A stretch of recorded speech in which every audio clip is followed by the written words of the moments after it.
You're a winner. How many times have you received one of these notifications in the mail? And how many times has it been true? My guess is your prize winnings wallet is not exactly overflowing. The vast majority of these letters are scams. Think about it. When have you ever won a contest you never even entered? I'm Craig Goldberg, Deputy Chief Postal Inspector. This case, worked by Inspector Ernest Williams and the Department of Justice Transnational Elder Fraud Team, targeted scammers who printed and mailed millions of fraudulent prize notices. People who received these notices were led to believe they could claim a large cash prize if they paid a fee of $20 to $25.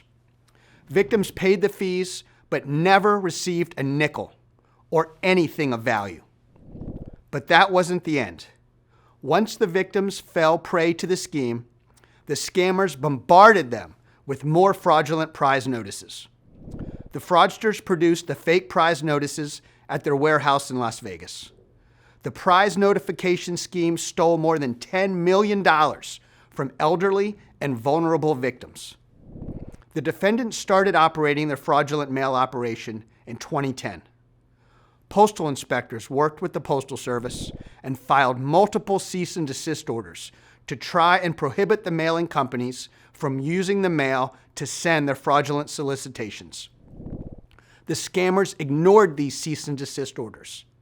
They then changed the names of their companies and used straw owners to hide their continuing fraud. The house of cards started to collapse in 2018 when postal inspectors executed multiple search warrants, and the Justice Department obtained a court order shutting down the fraudulent mail operation. Mario Castro, Miguel Castro, and Jose Luis Mendez worked at the printing and mailing businesses that sent the fraudulent mail and shared the profits from the fraudulent prize notices. The three fraudsters were indicted on multiple counts of mail fraud and conspiracy to commit mail fraud. In April, a jury found the three Nevada men guilty on all charges. Mario Castro was sentenced to 20 years in prison. Miguel Castro was sentenced to 19.5 years. And Jose Luis Mendez was sentenced to 14 years in prison. 4 other fraudsters previously pled guilty to conspiracy to commit mail fraud in connection with this prize notice scheme.